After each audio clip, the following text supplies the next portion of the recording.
We have got a lot to talk about on this week's Roundtable, and we've rounded up the right people to do it. So some introductions first. Juan-Carlos Planas, JC to his friends, is an attorney in Miami, a former Republican state representative who is now a Democrat and advises Democratic candidates.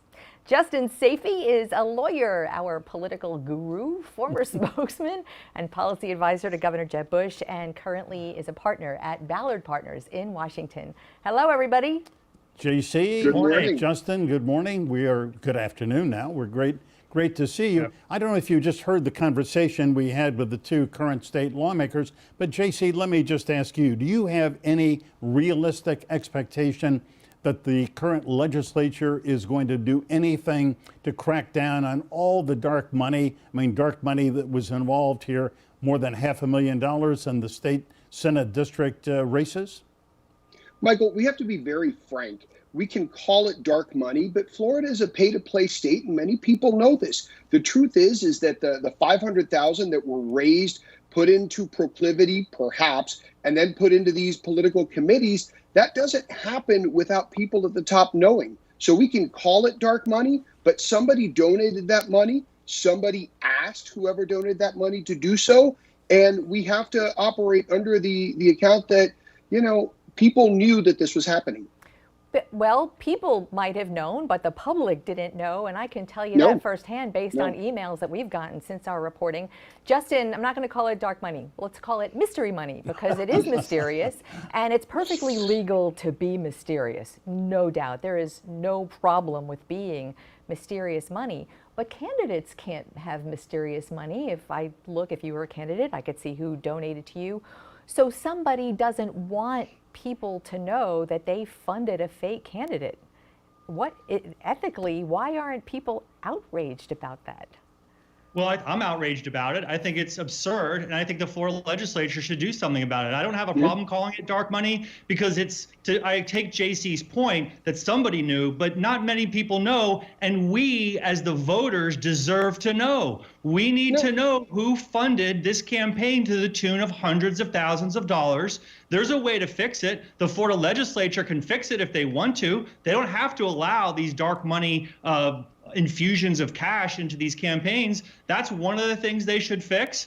They should also fix the fact that, as Michael said earlier on the show, that you can convert from a Democrat or Republican to independent less than a year. They ought to change that. They ought to make it a one-year requirement, even if you become an independent candidate. And they need to look at the residency requirement. I personally have a big problem with the fact that people can live in Orlando and register to run for office in Miami-Dade County. Yeah, well, as a matter of fact, Glenna did some great reporting on this, and she found out that this Alex Rodriguez actually lives in Boca Raton. He didn't live down in the 37th Senate district, although he lied on his application and said, in fact, that he did. I think, Justin, your point is, when you register to run for an office, one should have to present proof of residence, shouldn't they? Absolutely. So, JC, let's talk a little bit about, now that we know this former lawmaker, Frank Artiles, who you know, who right now works as a lobbyist, who is up for an appointment tomorrow. Miami-Dade's 12 remaining commissioners are going to pick their 13th colleague for District 8 for that open seat, and we're looking at him right now. He resigned. He had a bit of a scandal and resigned in 2017 as what we have seen, circumstantial maybe, but certainly implicates him as the guy who planted the shill. Is that illegal, immoral, unethical, a problem? The issue here is with the money. So Alex Rodriguez has a reputation all around town of owing money. He didn't declare in his financial disclosure where he got the $2,000 that he lent his campaign. If he was paid money to run, that is a criminal violation in and of itself. If he was paid by the single entity more than the $2,000, that was a bribe to run. It was a contribution over the limit, and it was an unreported contribution. There are legal violations all over the place when it comes to the money here, and that's what we have to find out. Who paid Alex Rodriguez those $2,000?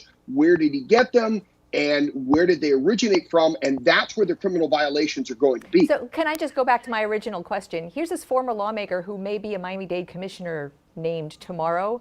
After what we believe, based on evidence, he has done, what should happen to him? Well, again, if it's proven that Frank Artiles was the one who negotiated the money and gave it to Alex Rodriguez, then again, that's up for the authorities to decide. But as far as I'm concerned, that's bribery of a possible elected official. That's paying someone to run, which is illegal. It's a contribution over the limit, which is illegal.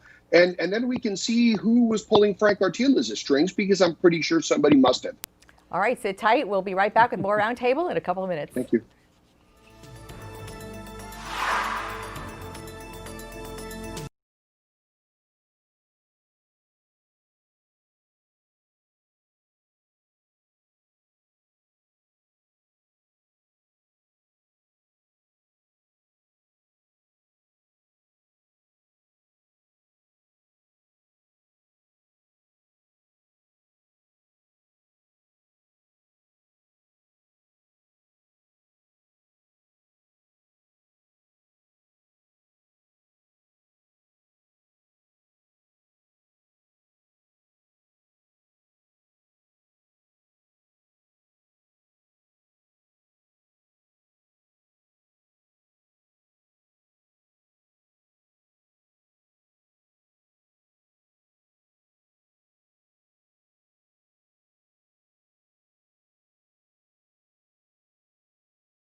Welcome back. We are in the midst of a really good roundtable with J.C. Planas and Justin Sayfie. Justin, let me ask you, I'm sure you saw this. You're based in Washington. I know you go back and forth from South Florida to D.C. Washington Post reported yesterday that of the 249 Republican members of Congress, House and Senate, 25 are willing to say Joe Biden won the election. And then last night in Georgia, we once again saw the president at this rally saying, I won the election, it was rigged, it was fraud. When you hear that kind of stuff, what do you think? Well, it's disappointing. I mean, look, to be technical about it, if we were fact checking it, the Electoral College elects the president of the United States. The Electoral College meets and votes on December 14th. I'm not trying to split hairs, but as a factual matter, Joe Biden is absolutely the presumed president-elect of the United States, and no one should have a doubt about that. My view on it is that everyone's entitled to pursue their cases in court. Every campaign is, and if the president wants to pursue it. But to allege that there was some type of fraud is bad. And also, it's something that I think we've seen in the last few presidential cycles, where going back to George W. Bush A lot of Democrats didn't think he was a legitimate president, and certainly people didn't think Barack Obama was a legitimate president because of these wrongful allegations about his birthplace. So I hope that in the future we can accept the results of an election and not constantly question them like we've seen for over 20 years now. You know what's different about this time than, Justin, the ones you mentioned, and JC, please do weigh in on this, is just the division. There was some division, there's always been, but unlike anything that I've experienced in my short lifetime, and I'm gonna guess you too, Michael, we are such a divided nation, and now we're in the midst of a pandemic. And so, JC, what do you see as we're going through this, as December 14th, to Justin's point, comes up in the next week, as we go through this pandemic where we're fighting over whether to wear masks? I mean, what's going to happen in the next 2 weeks? The president is not being responsible, and I think those who support the president's positions should realize that what the president is doing is dangerous for our history. I was on the other side in 2000, and again, the amount of Democrats that didn't consider George W. Bush legitimate is insignificant compared to all the almost 70% of Republicans now who believe that Biden stole this election. Listen, I find electoral fraud for a living. It's evident the day after the election. If there was fraud here, we would have known 4 weeks ago. It is not the case. The Trump campaign has lost 46 lawsuits in these multiple states. 46 lawsuits they have lost.